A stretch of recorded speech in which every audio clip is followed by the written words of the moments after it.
Muito boa tarde, eu sou a Carolina Sete, fisioterapeuta, e como toda terça-feira, agora no ano de 2019, eu vou fazer uma live hoje falando especificamente sobre assimetrias cranianas e torcicolos. Bom, vou dar um tempinho para as pessoas entrarem, mas já vou começar a falar, porque esse assunto... Oi, Bia, tudo bem? Esse assunto dá muito pano para manga e é o motivo, a razão do meu trabalho, ao qual eu me dedico agora há 8 anos.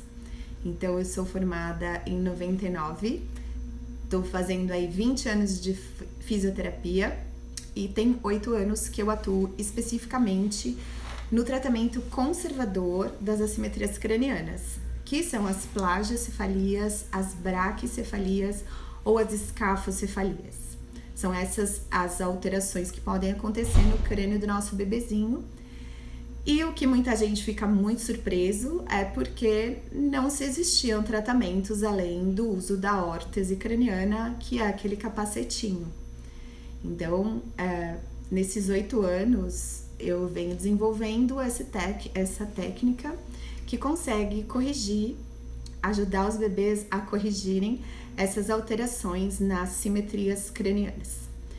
Então, nosso trabalho é um trabalho pioneiro, é um trabalho que desafia tudo que se sabe a respeito desse assunto na ciência hoje em dia, porque no estudo profundo do desenvolvimento dessa técnica, a gente consegue entender que a ossificação do crânio nas crianças, nos bebezinhos, ela acontece de uma forma bem específica e muito diferente dos outros ossos do nosso corpo. Então, pensar que um crânio afunda ou achata por posicionamento, é uma falta de conhecimento profundo da parte anatômica e biomecânica do crânio. O João tá aqui, que ele é dentista, ele sabe muito bem do que eu tô falando. Então, quando a gente observa um crânio, a gente vai ter que os ossos que ficam dentro do crânio, esse aqui é um crânio de um adulto.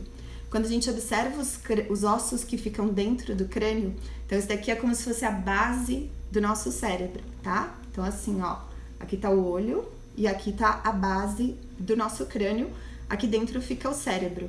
Então, esses ossos, eles são ossos que a gente chama de ossos que são formados por ossificações endocondrais. Então, conforme o tecido vai crescendo, então os hemisférios cerebrais lá no embriãozinho, eles vão crescendo, se enrolando, eles começam a criar estruturas cartilaginosas. Então, toda vez que a gente tem uma membrana sendo comprimida, ela se torna uma cartilagem e essa cartilagem vai virar osso.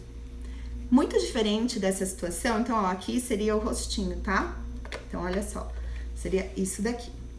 Então, olha que importante. Os ossos da base do crânio, eles formam as órbitas oculares. Eles vão formar a parte posterior do nosso nariz. Existem estruturas linfáticas que vão desembocar nessa região para drenar a cabecinha do bebê. Então, é muito importante e fundamental o conhecimento profundo dessa estrutura antes da gente ficar falando coisas que realmente não podem acontecer. E a grande diferença da abóbada, desses ossos, que são os ossos da abóbada craniana, é que eles são ossos que a gente classifica como ossificações intramembranosas. Então, para vocês entenderem, é como se eu tivesse um saquinho plástico.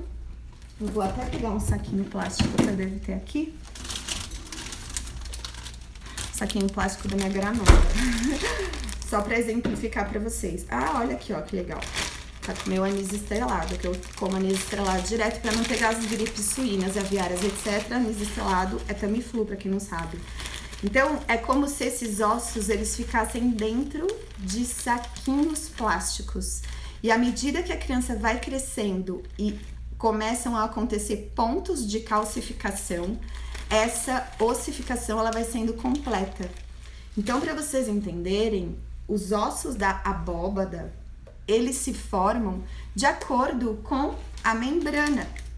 Então, se essa membrana estiver amassada, comprimida ou Se por algum motivo ela foi puxada, esse osso vai se formar retificado. Então, não existe como eu dizer que um bebê nascido a termo, que não tenha nenhum problema, que não tenha nenhuma prematuridade, que não tenha tido o seu desenvolvimento interrompido, eu não tenho como dizer que o crânio vai afundar. Eu não tenho como dizer que a criança ficou tanto virada para um lado que o crânio dela achatou. Isso é uma falta de conhecimento da coisa mais simples, que é a forma de ossificação dos ossos da abóbada craniana. Então, gente, é muito grave e muito complexo isso que eu postulo e que agora nós vamos começar a levar para o meio científico. Então, eu tenho 8 anos de observação clínica, eu tenho mais de 150 bebês tratados com 100% de resolução.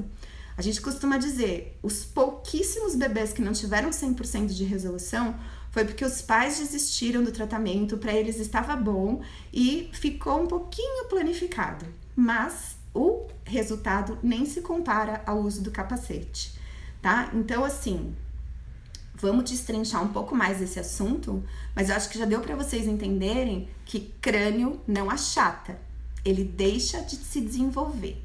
E se eu tenho uma região que ficou planificada porque a membrana estava sob tensão, o restante se desenvolve adequadamente e a cabeça fica assimétrica. Então, quando a gente observa, a gente vai ter uma região retificada ou planificada e parece que a outra fica mais convexa, mais protuberante. Mas, na verdade, é por causa da falta de simetria. É por causa dessa incongruência que a gente tem a impressão de que um lado está muito mais alto do que o outro, certo? Então, como é feito esse trabalho?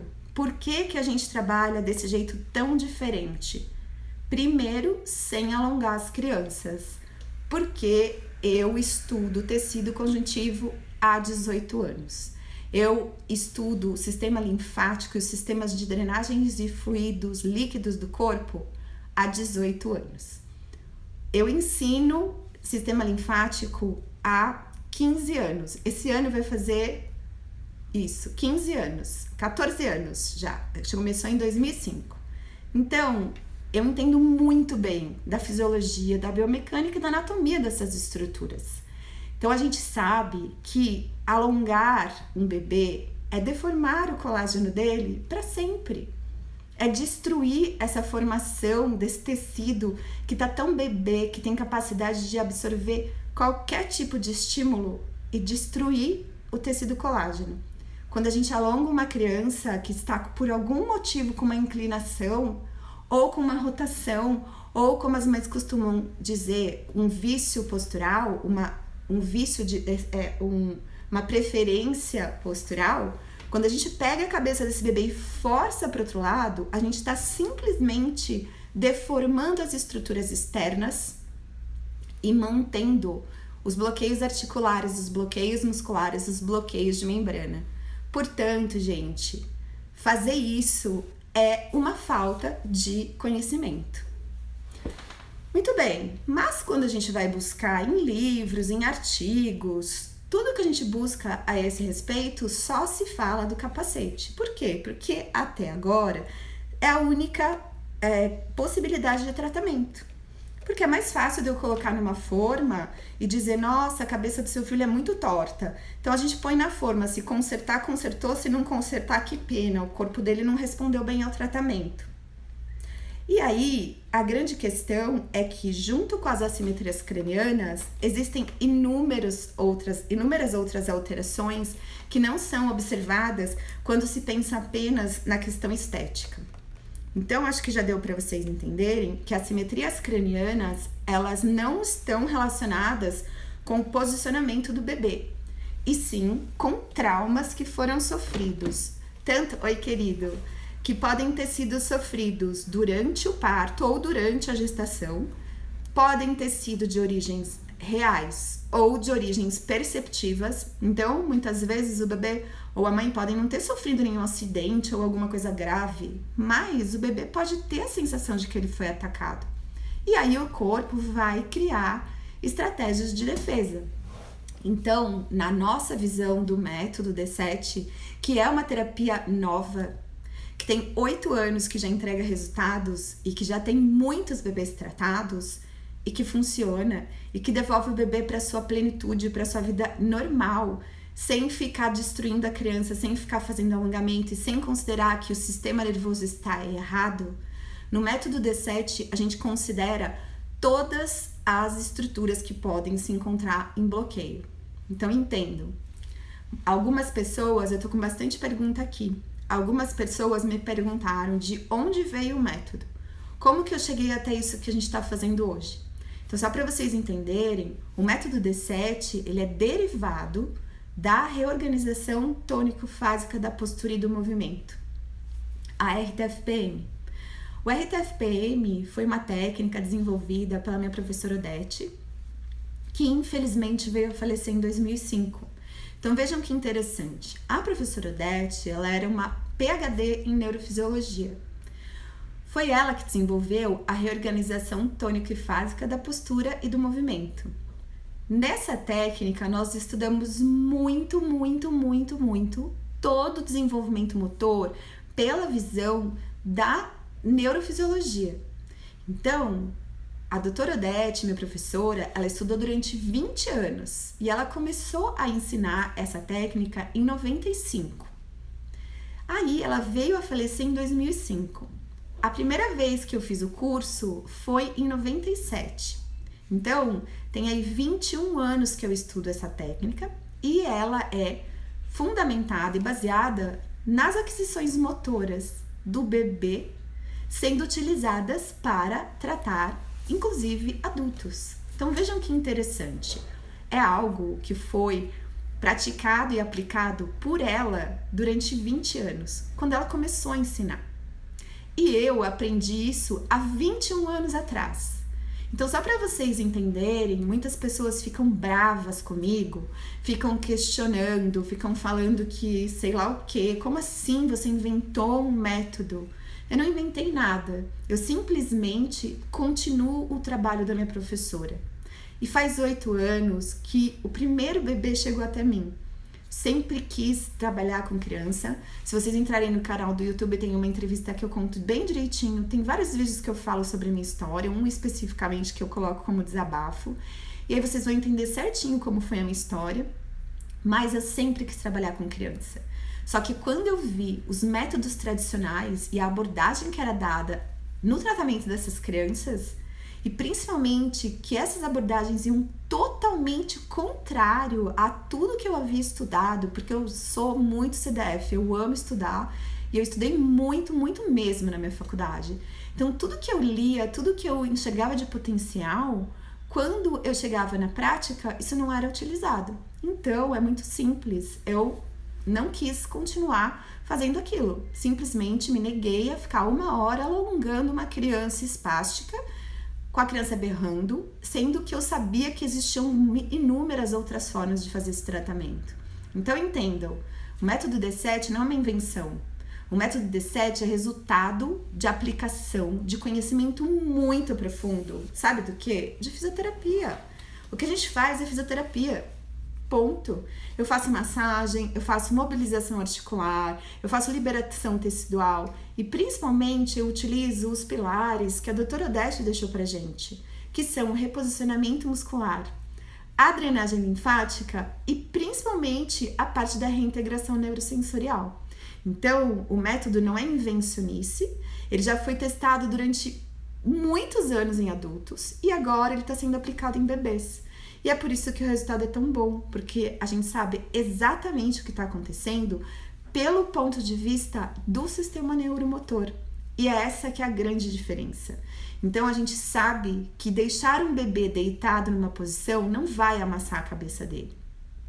A menos que nós estejamos falando de bebês extremamente prematuros, em que essas ossificações elas ainda não começaram a acontecer de forma eficaz, e aí sim a gente pode ter um certo grau de modelagem do crânio. E mesmo assim, a gente vai tratar e vai resolver essa situação. Então, já começa com uma nomenclatura inadequada. Quando a gente fala em plagiocefalia posicional, a gente está falando uma besteira. Porque não é posicional. Quando a gente vê que o bebezinho tá travado, ele só fica virado para um lado, é porque ele tá preso num reflexo, o reflexo do espadachim, o RTCA. É uma retenção extrema de um reflexo. Então, o nosso trabalho inteiro, desde o bebê até o adulto, todo o trabalho que a gente faz com o método, a gente vai considerar os reflexos primordiais como base do desenvolvimento do repertório motor. E olhando dessa forma, fica muito fácil da gente tratar. Porque se o bebê está retido para um lado, eu vou trabalhar todas as estruturas e desfazer esses nós e esses desconfortos para que ele consiga passar a experimentar o reflexo para o outro. Se o meu bebê tem uma braquicefalia, que foi uma pergunta também que chegou de uma das mães, como que o método age na braquicefalia? Da mesma forma, a gente vai trabalhar exatamente igual. Então, quando os alunos entram em formação, eu estou agora com 8 alunas terminando a formação delas, elas terminam em outubro, elas já estão atuando, elas já estão com resultados maravilhosos, inclusive tem umas mamães aqui do Instagram que estão sendo, os bebês estão sendo tratados por elas, pelas minhas assistentes, que estão terminando a formação em pediatria. Eu estou formando 8 e vou formar mais, se Deus quiser, 20. Vamos ver se a gente vai fechar a turma com 20. Tá quase fechando. Então, daqui um ano, eu vou ter 30 pessoas para me ajudarem a fazer esse trabalho. Então, é um trabalho muito sério. É um trabalho comprovado. A gente tem resultado, sim, com bebês que chegam aqui com 11 meses. A gente tem resultado, sim, em bebê que está sendo tratado. Hoje mesmo, hoje à tarde, veio o Fernando, que é um bebê que tem uma plagiocefalia, assim, muito. A plagiocefalia dele era muito grave, muito grave. Quando ele chegou, ele só ficava virado para o lado direito. Ele não conseguia virar a cabeça para o outro lado. Então, a cabeça dele era praticamente triangular. O Fernando chegou para mim, ele estava com 3 meses e meio. Agora, ele está com 1 ano e 2 meses. E eu continuo tendo resultado. Então, o Fefe foi um caso que eu fiquei aflita. E eu conversei com a mãe, eu conversei com o pai, conversei com a pediatra, que é a doutora Florência Fux, que eu amo de paixão, que há muito tempo eu tenho um mega relacionamento maravilhoso com ela. Ela confia muito no meu trabalho, a gente conversa demais com ela. Eu, inclusive, falo, doutora, hierarquicamente eu estou abaixo de você, então eu espero que você concorde com que a gente entre num acordo. Ela fala, imagina, não tem nada disso. Então, assim, é uma médica maravilhosa, né? Então eu falei, doutora Florência, eu vou peitar essa história, eu vou levar essa história até o final. Então, ele tá comigo, já tem aí 9 meses de tratamento. E ele tá incrível, ele tá incrível. No caso dele, já havia alteração na conformação do rosto, na implantação nas orelhas, que são consideradas as plágios, as assimetrias mais graves. Então é assim, ele tá lindo, maravilhoso, está quase acabando, a cabecinha dele tá quase perfeita. Então, quando você fala em tratamento com capacete, quando você fala em tratamento, sei lá como, com alongamento, o que vai ser feito? Simplesmente vai ser feita uma medida em que vai ser colocada a razão entre esta distância e esta distância.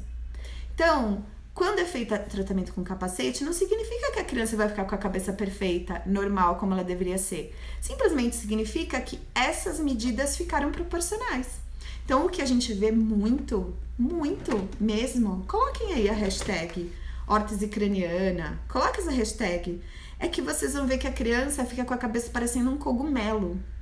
E o resultado para braque, que é o achatamento posterior, é muito ruim com capacete. É muito ruim. Por quê? Acho que já deu para vocês entenderem. No nosso trabalho com o método, a gente vai liberar as estruturas para que seja liberada a membrana e ela volte a ficar convexa e assim o osso possa ficar no formatinho normal dele.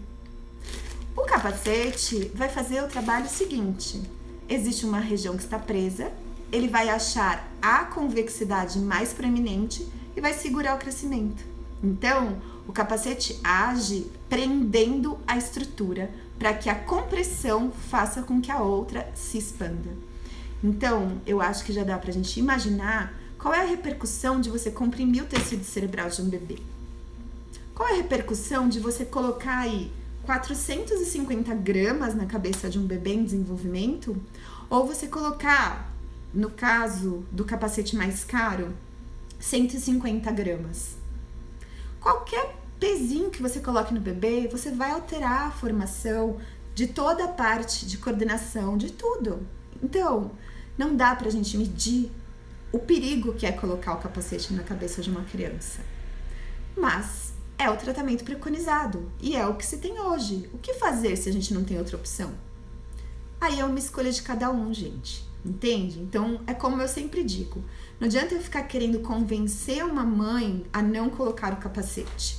Porque se ela não acreditar no meu tratamento e se ela não confiar no meu tratamento, a gente tá falando de bebês. O bebê não se entrega e eu não consigo tratar dele. Mas tem que ter paciência, gente, porque não é ciência exata.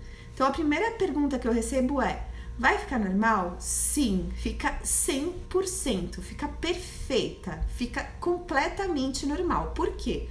Esta situação de presa da membrana travada não é normal. Então, a gente vai procurar no corpinho e muitas vezes vai estar no tornozelo o bloqueio, até a gente achar as estruturas que liberem a membrana e assim o osso possa se desenvolver normalmente. E a segunda pergunta é: quanto tempo leva? Então, não dá pra gente dizer quanto tempo leva, mesmo porque isso vai depender de inúmeros fatores. Quais são eles? Primeiro, a gravidade.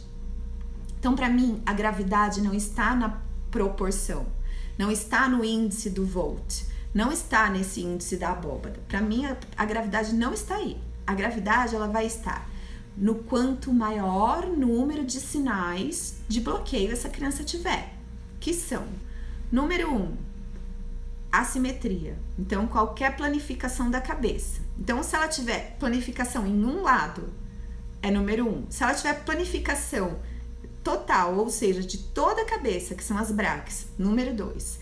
Ou se ela tiver planificação com assimetria. Então, aqui a gente considera uma braquicefalia assimétrica.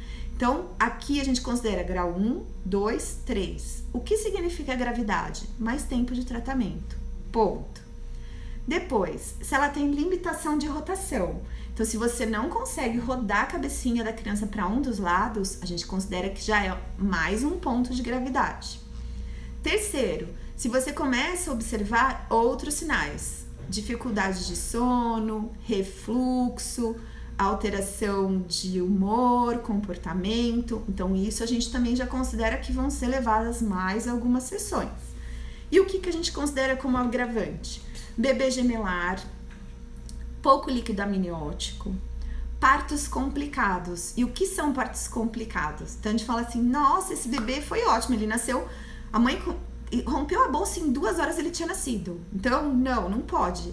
Ele tem que ter o tempo de acomodação do crânio na pelve para que ele faça um parto eficaz. Então, aquele bebê que escorregou também pode dar problema, porque ele não teve tempo de acomodar essas estruturas lá na pelve.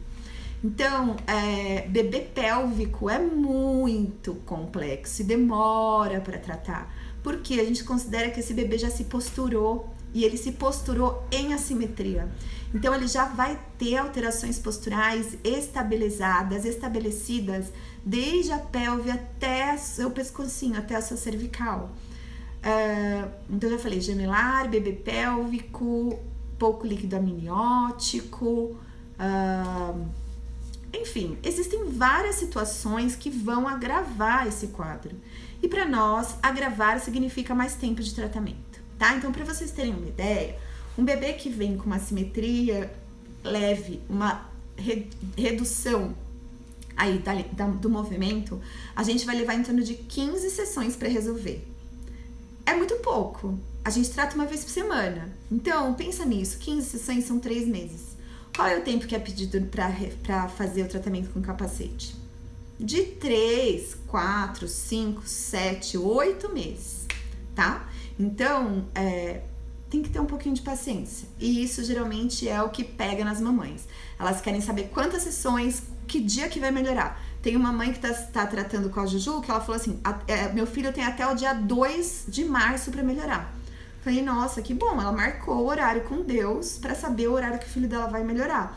Então, Então é assim, tem que ter paciência? Tem. E é uma escolha. É como você escolher comer comida com agrotóxico, comer comida orgânica, né? Então nosso tratamento é um tratamento orgânico. Ou você pode fazer o tratamento do capacete. Então, é uma questão de escolha. Eu não concordo com o capacete, eu sou totalmente contrária ao uso do capacete. Eu acho uma agressão, assim, não tenho o que falar, colocar o capacete na cabeça de uma criança. Mas tem pais que optam por isso e eu não julgo. Para quem gosta de número, matemática, exatidão, precisão, vai pro capacete que é melhor. Porque aqui a gente é meio natureba, tá bom? Então, vou continuar explicando para vocês em relação às assimetrias e a gente vai tentar definir e separar muito bem qual é a diferença de assimetria, torcicolo. Uma está associada à outra, pode acontecer separado, uma coisa tem a ver com a outra. Então vamos lá. Vocês já tiveram torcicolo? Você que está aí me escutando, você já teve torcicolo? Então quando a gente tem torcicolo, sei lá, às vezes você toma uma friagem ou você acorda no dia e você tá com o pescoço que você vai virar e dá uma fisgada, você não consegue virar o pescoço. Ou pode ser que um dia você acordou e você tá torto. Então você tá com o pescoço duro, esse músculo aqui, ó, que é o esternocleido, ele tá duro. Então ele visivelmente fica rígido e visivelmente essa cabeça fica torta. Então existem graus de torcicolo. Quando a gente fala torcicolo, a gente tá falando de um diagnóstico mega amplo que vai abranger inúmeras situações. Um torcicolo, ele pode vir da torácica inferior e ele pode vir da base da cervical. Então, quando a gente fala assim, o bebê só tem indicação de fazer a fisioterapia para a assimetria craniana se ele tiver um torcicolo associado. Gente, se o bebê está assimétrico, se a cabeça dele está assimétrica, é sinal que existe uma torção em algum ponto. Se não, ele não teria essa assimetria. Então, acho que já deu para entender que a conformação do crânio, o formato dessas estruturas, ele vai depender do tanto que essa membrana está tensionada. Ele vai depender de como o equilíbrio corporal desse bebê está acontecendo. Então, não é uma ocasião separada. Ai, nossa, o bebê nasceu com assimetria. Não. Se ele tem uma assimetria, significa que há algum ponto em que as membranas do corpo inteiro estão sendo tracionadas. Então, não dá pra gente separar uma coisa da outra. Quando a gente fala em torcicolo, para que um médico ortopedista faça o diagnóstico de torcicolo, é preciso ter tensão, hipertonia deste músculo aqui. Só assim vai ser feito o diagnóstico de torcicolo. E muitas vezes a torção não vai desencadear essa alteração. Então, para contar um caso clínico para vocês, essa semana eu tô fazendo um intensivo com um bebê, que é um dos bebês mais difíceis que a gente já tratou aqui, porque ele foi um bebê que teve o que a gente chama de apresentação rostral, apresentação de face. Então, o bebezinho, ele tem que se apresentar com o crânio. Esse bebezinho, ele se apresentou com o rosto. Então, ele ia sair com o rosto. Esse tipo de parto é um parto quase impossível de fazer por via pélvica. É muito perigoso, é muito arriscado. Então, tem que ser, assim, uma pessoa que tenha muita coragem para fazer um parto normal por via, com apresentação de face. E aí ele ficou 4 horas no período expulsivo nessa posição e depois foi decidido fazer a cesariana. Então, pensa comigo. Vocês conseguem entender? Vou pegar um bonequinho.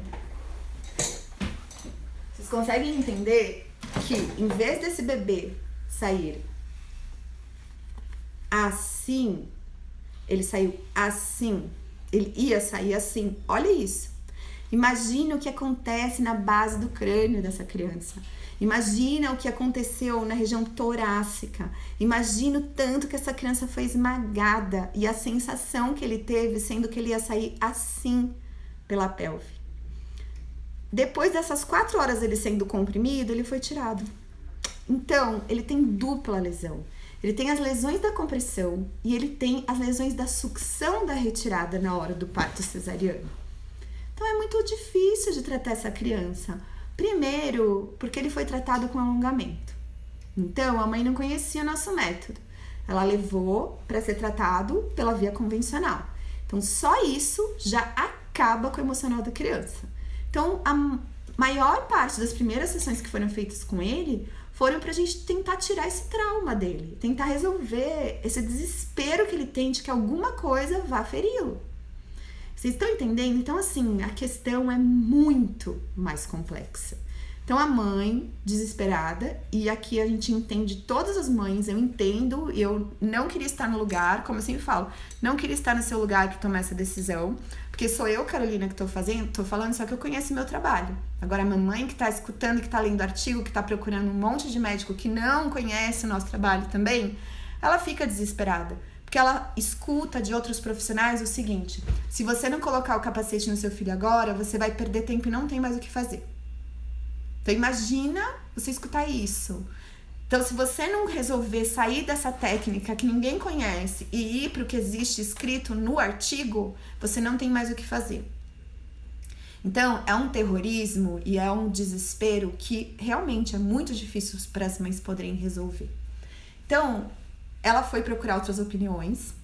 Ela levou numa outra profissional que trata com alongamento, que trata da maneira que está escrito nos livros, nos artigos, porque no livro não tem escrito sobre isso, mas a gente está escrevendo. Então, ela trata desse jeito. E aí é batata, gente. Uma sessão de alongamento, a criança chegou aqui outra. Aí eu falei, você levou ele pra fazer sessão de alongamento? Ela falou, levei. Então, eu percebo na hora, eu percebo na tensão da musculatura do bebê se ele foi alongado ou não. E é incompatível com o meu método. Então, a questão é, você quer fazer o tratamento de alongamento, mamãe? Cá, tô com medo. Eu tô com medo de estar comendo bola, eu tô com medo de estar deixando passar o tempo. E aí, uma pessoa indicou Botox. Faz Botox, porque a questão dessa mãe é que a criança estava um pouquinho inclinada. Então, entendam, quando a gente vai fazendo a liberação, a via mais móvel da postura é a cabeça. Então, se alguma coisa tiver que entortar, ela vai entortar entre a cervical e os olhos. Por quê? Porque os olhos precisam ficar na linha do horizonte. Só que o bebê ainda não ficou de pé. Então, ele não tem esse ajuste da linha do horizonte. Então, uma outra coisa que pode acontecer quando a gente tem as assimetrias cranianas é o bebê desenvolver estrabismo. Porque, olha que interessante.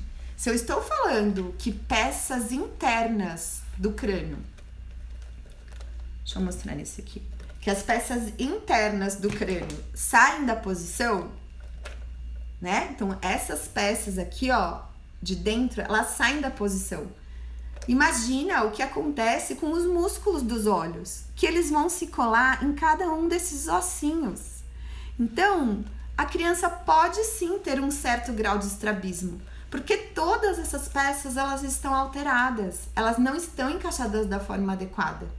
Então, essa estrutura, esse eixo, que é um eixo super importante quando a gente estuda a biomecânica do crânio, que é formado pelo corpo do occipital, pelo etimoide e pela, olha só, essa daqui, ó, é o corpo da esfenoide, tá? Então, essa estrutura é o corpo da esfenoide. Se ela se torcer, ela vai empurrar os outros ossos. E aí, a gente vai começar a ter assimetrias muito graves. E lógico que a órbita ocular, que é formada pela parte posterior da esfenoide, ela vai se alterar. E a criança pode ter estrabismo. Então, as mães vêm desesperadas. Calma, mas apareceu estrabismo. Sim, faz parte do quadro. E sim, vai se resolver quando a gente conseguir acertar o encaixe dessas peças. Então, o capacete, ele não considera nenhuma dessas minúcias. E é por isso que a gente contraindica o uso do capacete. Então, o bebê que vem aqui pra tia Carol não vai pôr capacete de jeito nenhum. Porque a gente acha isso muito, muito, muito prejudicial pra criança. E aí, dá pra muita gente entender também por que eu não divulgo muito meu trabalho. Porque, gente, é sério, eu tomo voodoo. Entendem? Tem gente que quer que eu morra. Por quê? Porque eu estou indo contra uma indústria milionária. Essa não é a minha intenção. A minha intenção é poder resolver a questão dos bebês de uma forma fisiológica e eficaz. Mas, infelizmente, eu estou comprando uma briga com uma indústria milionária. Então vocês não imaginam o tipo de represália que eu já sofri.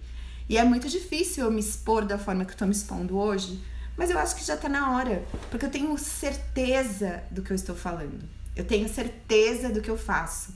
Há 8 anos é o meu trabalho. Então, quando alguém chega e fala, nossa, Carol, mas funciona? Sim, é o meu trabalho. É isso que eu faço. É isso que eu vendo. É isso que eu desenvolvo. E é isso que eu estou ensinando já há 1 ano. Quase 1 ano que as meninas estão comigo. Elas começaram em maio. Então, elas já estão atendendo, já estão tendo resultados maravilhosos, entende? Eu deixo os meus pacientes nas mãos delas. Então, eu sei que funciona e eu sei explicar trecho por trecho tudo que a gente fala. Então, para quem tem dúvida a respeito do método, para quem tem curiosidade em saber a respeito do método, dê uma olhada lá no canal do YouTube, tem bastante coisa. Mas não tem muita coisa porque eu escolhi não me expor durante todo esse tempo. Porque não adianta a gente chegar com uma coisinha e falar, então, inventei um método, eu acho que funciona. Não, hoje eu sei como funciona, em quanto tempo funciona, para que tipo de caso. Hoje eu sei o perfil da família que se adequa a ser tratada através do método D7, porque tem gente que simplesmente não dá conta. Então, os bebês que vêm através do encaminhamento dos pediatras que já trabalham comigo nesses 8 anos, doutora Débora Kalman, doutora Mônica, doutor Luiz Guilherme, muitos maravilhosos, que se eu for falar todos eu vou esquecer, doutora Gabriela, muita gente maravilhosa que me manda os bebês. As médicas já falam, pode levar, porque eu conheço o resultado e vai funcionar. Então, assim, eu tenho pacientes que vêm de outros estados fazerem intensivos e a gente tem resultado. Então, são experiências que a gente vai fazendo e tudo tem funcionado maravilhosamente bem. Então, assim, o que é um torcicolo? É um desconforto para a rotação da cabeça, ponto. Então, a criança não vira. Esse bebê que eu tava falando da apresentação rostral, ele não vira. Gente, tem uma trava, que graças a Deus a gente tá conseguindo resolver. Tinha uma trava em T12L1, a criança nunca vai girar, porque dói, não tem movimento. Então o bebê começa a curvar igual uma vírgula, o bebê começa a ficar atrasado, ele não fica de bruço de jeito nenhum. Aí a mamãe fala, nossa, desde que ele nasceu eu percebo que ele suga mais forte uma mama do que a outra. E aí, qual é a orientação? Por causa de muita falta de conhecimento. É orientado aos médicos pediatras ensinarem a fazer reposicionamento. Não funciona, gente. Simplesmente não funciona.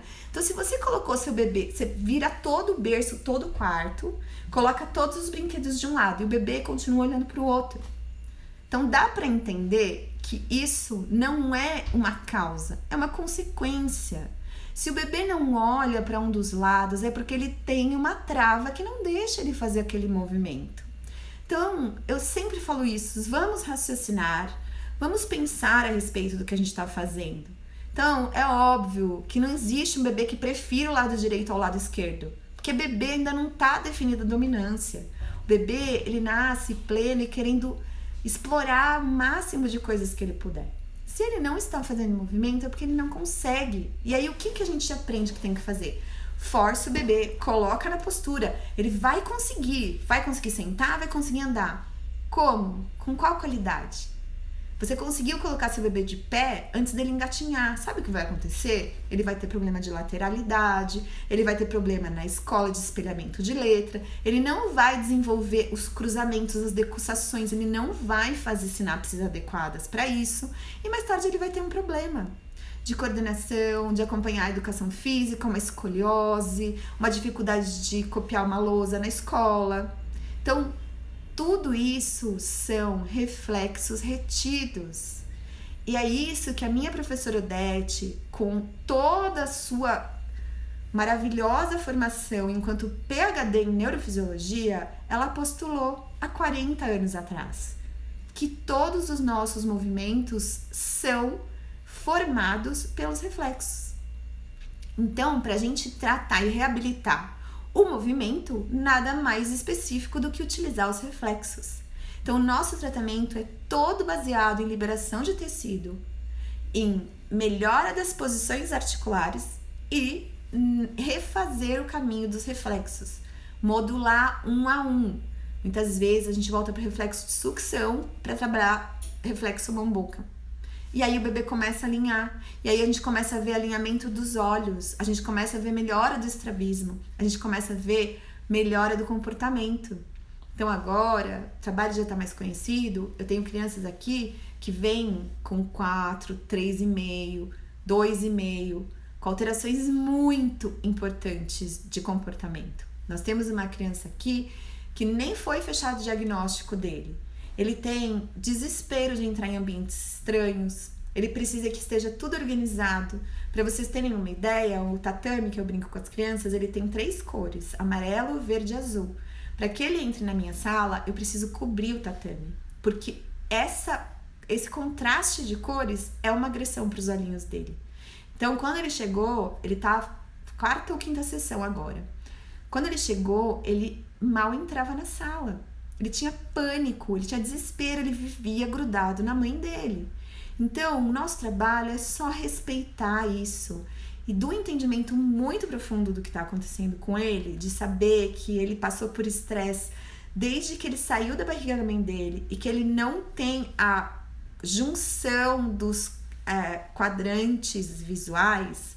E eu sei isso porque eu estudei muito isso na minha faculdade, porque esse foi o tema da minha iniciação científica. Então eu sei como se forma a imagem visual e eu sei como ela comanda o córtex e qual é a repercussão dela na atividade motora da criança. Então quando esse menino chegou, ele se equilibrava super mal, ele tinha dificuldade para agachar e se levantasse, ele tinha muito medo de explorar coisas desconhecidas. E agora ele chega, vem: oi titia, dá beijo, a gente sobe no nosso lugar que é o nosso segredo. Então aqui no consultório tem um monte de lugarzinhos que eu dou o mínimo de estímulo possível e ele já fica numa boa, ele tá muito melhor, muito menos grudado na mãe dele. Então assim, não é com terapia que desequilibra ele, fica girando, porque pra ele isso é contraindicado. Então vejam, gente, tem um monte de terapia da moda que coloca a criança em suporte, que coloca a criança em elástico, que coloca uma criança que não tem nem estabilidade de cervical pra ficar de pé. Então, para quem que serve ficar de pé? É para criança ou é para mãe? Quem que tá pulando as etapas? Para quem que a gente quer que essa criança mostre alguma coisa? Então, tudo isso passa pelo nosso crivo e pela nossa observação quando a gente usa o método. Porque o método não é uma sequência de técnicas, ele não é uma receita de bolo, não é um protocolo. O método é uma forma de raciocinar, analisando sinais patognomônicos de lesão neurológica, analisando como que essa criança reage, analisando quais são os sinais de que há a lesão nervosa. Então isso é muito comum da gente ver aqui. Vem umas crianças com diagnóstico de PCs gravíssimos e quando a gente vai fazer um exame, não tem sinal de lesão nervosa. Tem uma não modulação de reflexo, tem uma hipotonia grave, mas não tem nenhum sinal de lesão de sistema piramidal. Então, para mim, essa criança tem total condição de se desenvolver. Muitas mamães me perguntaram a respeito da leucomalácia, e eu vou falar da leucomalácia periventricular na live de terça-feira que vem, porque é um assunto muito específico. Mas assim como a paralisia cerebral, a leucomalácia é um diagnóstico que engloba milhares de condições estruturais. Então, sim, se você teve um filho que apresentou o diagnóstico de leucomalácia periventricular com sangramento, eu tenho paciente que teve sangramento e está maravilhoso. Maravilhoso, tinha uma cabeça, parecia uma caixa d'água quadrada e tá lindo, perfeito, maravilhoso, andando, falando, criança normal. Mas exige paciência, exige dedicação e exige muito autoconhecimento da própria mãe, né? Então, nas teorias mais conhecidas, né? Então, agora esqueci, tô com a cabeça um monte de coisa. As teorias mais conhecidas, por exemplo, como que chama, Davileta? Antroposofia. A gente considera que o bebê e a mãe são o mesmo ser até 2 anos de idade. No Ayurveda, na medicina indiana, a gente considera que a mamãe e o bebê são o mesmo ser até os 7 anos de idade. Então, muitas vezes, o que a gente não consegue tratar no bebê, a gente coloca a mãe na maca para tratar. Porque é um ser só. Então, a sua angústia, a sua ansiedade, a sua necessidade de ver a criança fazendo determinada coisa, seu bebê sente. Muitos bebês chegam aqui tristes, porque eles sabem que a mamãe quer que eles façam determinada coisa, eles tentam e não conseguem. Então vamos ter calma com esses bebês, vamos tratar deles devagarinho, vamos tratar deles com cuidado. E o resultado vem, é maravilhoso, mas eu queria, pra gente terminar, para não ficar muito longo, eu queria deixar bem claro, oi querido, algumas coisas que vocês vão achar junto com a simetria craniana que são o mais importante de ser observado e corrigido. Então, como pra gente, a plagiocefalia, saudade também, querido, depois vamos nos falar como pra gente a plagiocefalia é um RTCA retido, quando eu tento elevar o braço da criança, o braço não levanta. Então, se eu tentar colocar essa linha do cotovelo nas orelhas, a criança não consegue. Vamos. Então, só pra você ter uma ideia, eu tenho um acidente, eu sofri um acidente, eu tenho um problema no meu pescoço. Olha como eu não consigo erguer o meu braço. Eu tenho pouca mobilidade na minha torácica alta. Isso acontece com os bebês. E aí, eles começam a ficar com os braços para trás. Alguns bebês têm refluxos, falta de digestão adequada, desconforto após mamar, engolem muito ar porque eles não conseguem fazer esse movimento. Então, gente, gostaria muito que vocês entendessem que a simetria craniana, ela é só uma consequência.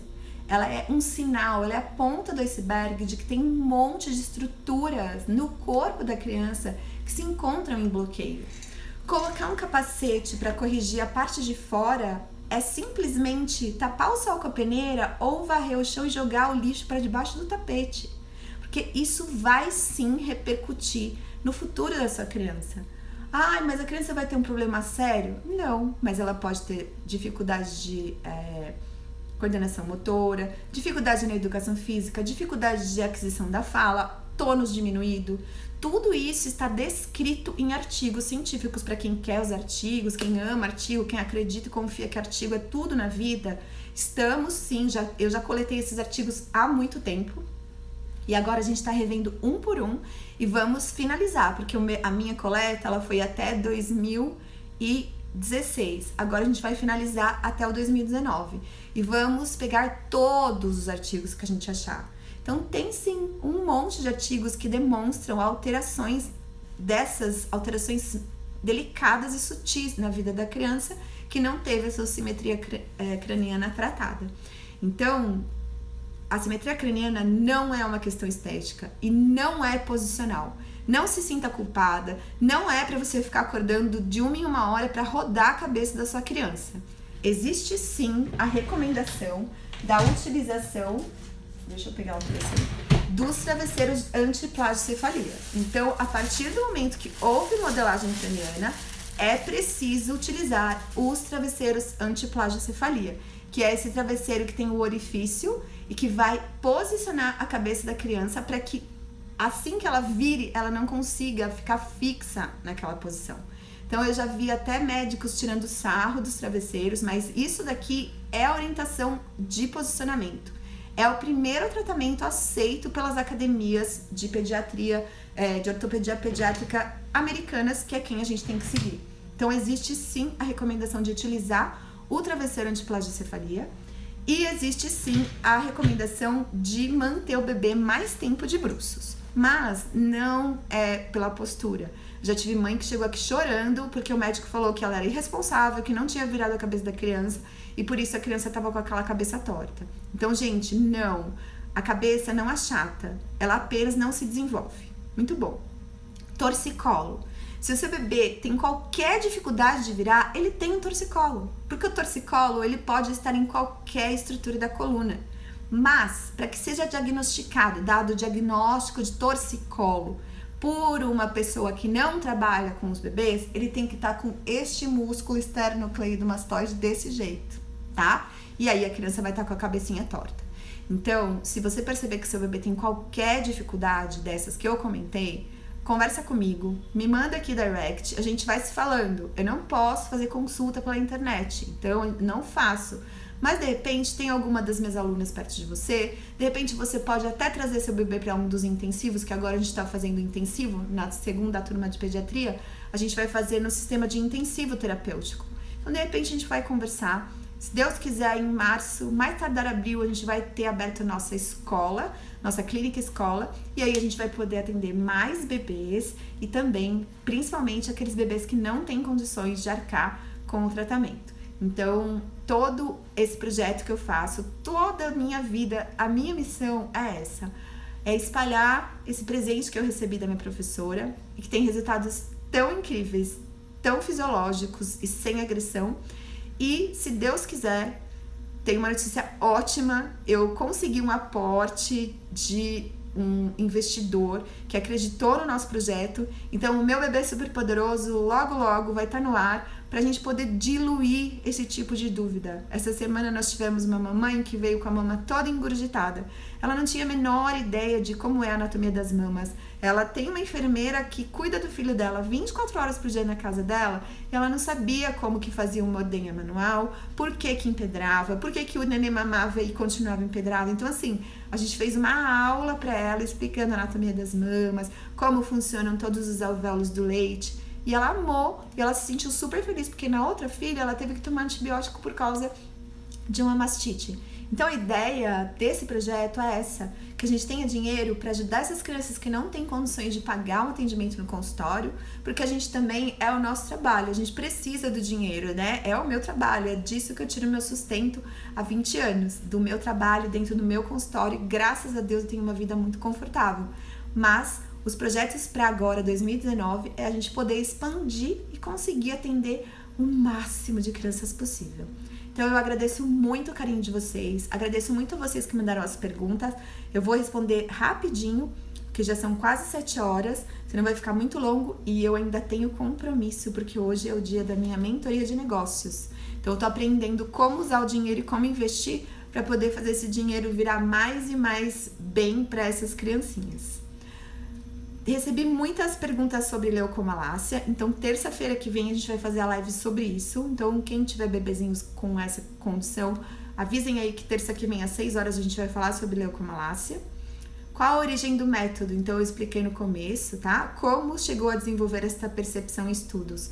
Então, como eu disse no começo, veio da minha professora, veio da neurofisiologia, tudo que eu estudei na minha vida foi a respeito disso, e a aplicação, ela foi acontecendo. Então, esse método foi sendo aplicado em adultos, em crianças, e há 8 anos chegou o primeiro bebê e eu comecei a tratar dele. Era um bebê que tinha indicação de uma derivação, que estava com uma hidrocefalia muito importante. Me foi indicado pelo Dr. Gustavo Foronda, que eu estou muito feliz que o Dr. Gustavo voltou. Hoje mesmo eu atendi um bebê dele, né? Nós ficamos bastante tempo distantes aí, por questões pessoais minhas, nós perdemos o contato. Então, o Dr. Gustavo me mandou esse bebê, em 4, 5 sessões a gente distorceu a cervical dele, o líquido começou a escoar e ele saiu do risco cirúrgico. Então, aplicação prática mesmo com resultados. E assim foram chegando os bebês, que é o meu trabalho até hoje. Qual é o princípio para braquicefalia? O mesmo princípio. As alunas ficam chocadas, os alunos ficam chocados quando eu falo. Como a gente trata o ombro do adulto? Igual a gente trata o ombro do bebê. Como a gente... Igual. É sempre igual. Não tem diferença. Não tem uma anatomia diferente da outra. Por isso que a gente usa ciências básicas. Porque assim não tem variação. Então, lógico que guardadas as devidas proporções, as devidas pressões, a gente vai tratar a braquicefalia da mesma forma que a gente trata a plágia, que a gente trata a braquiassimétrica e o escafo. Liberação tecidual, reposicionamento muscular, liberação das tensões da membrana e utilização da retenção dos reflexos para que a gente consiga os resultados. Onde posso saber mais sobre a técnica? Não tem muita divulgação, o que tem é no C7 Fisio Bebê e no canal do YouTube. A gente não divulga muito porque, sinceramente, gente, eu já tentei conversar, já tentei falar e eu só tomo pedra na cabeça. Então, enquanto a gente não tiver com um repertório técnico, com artigos e com dados estatísticos, eu não vou ficar me expondo. Se vocês tiverem dúvida, conversa comigo, eu deixo meu celular aberto para todo mundo, fala comigo no direct e aí a gente mostra algumas coisas se é que você tem interesse de conhecer. em quantos meses consigo ver o resultado? Então, como eu disse, cada caso é um caso, cada bebê responde de uma forma, mas os nossos tratamentos mais longos duram de 9 meses a 1 ano. Um bebê só que eu tratei durante 1 ano. E esse primeiro bebê que eu tratei até os 2 anos, porque a mãe dele não queria dar alta pra ele, porque era demais, e ele ficou um bebê super poderoso, super forte, um tourinho, que eu, titia, já não aguentava mais atendê-lo. Mas eu acompanhei até 2 anos fazendo aí o Personal Baby, que é um outro projeto que eu tenho que se chama Body Playground, que é ensinar a criança o que tem dentro do corpo dela. Como faz xixi, o que tem dentro do crânio, por que precisa dormir, por que a gente sente dor, por que... Tudo isso é um outro projeto. A técnica que a gente usa do Dr. Tiago Alvim, a resposta é método D7. Nós desenvolvemos o tratamento, sim, há 8 anos. Só a gente que faz o trabalho. E, graças a Deus, agora, na segunda turma, tem gente do Maranhão, tem gente de São Luís, tem gente da Paraíba, tem gente do Brasil inteiro. Então, a gente vai conseguir espalhar essa técnica, esse método, para mais pessoas utilizarem. Bebê com torcicolo, depois dos 4 meses, ainda dá tempo de tratar? Então, de acordo com tudo isso que eu falei pra vocês, torcicolo é o quê? É um bloqueio muscular, articular, de membrana, é uma condição ortopédica. Sim, dá pra tratar em qualquer idade. Óbvio que quanto mais tempo você esperar para tratar o seu filho, mais o corpo dele vai criar defesas contra aquela torção, formas dele executar as tarefas, porque a gente fica querendo que o bebê faça a tarefa. Não interessa se ele tá com a cervical torta, ele tem que sentar. Não interessa se o bebê tá todo troncho, você coloca, ele roda, ele gira, ele cai. Não faz mal, você vai ter que pôr o bebê de pé. Então, existe essa histeria de querer alcançar os marcos. Então, quanto mais estimulado ele foi a passar pelo desconforto dele fazer o ato, pior. Se ele foi alongado, você coloca o dobro do tempo do tratamento e quanto antes você trouxer, melhor. Mas lógico que dá pra tratar, sempre dá pra tratar. Quanto mais tempo, mais alteração estrutural vai acontecer e mais difícil fica o tratamento. Mas super dá. Tratamos refluxo, assimetrias cranianas, alterações de sono. Tudo isso é possível de ser tratado com o método. Então, eu agradeço muito a presença de vocês, agradeço muito o envio das perguntas. Tô muito feliz com a repercussão das lives e semana que vem a gente vai falar a respeito de leucomalácia periventricular. Um beijo e até a próxima!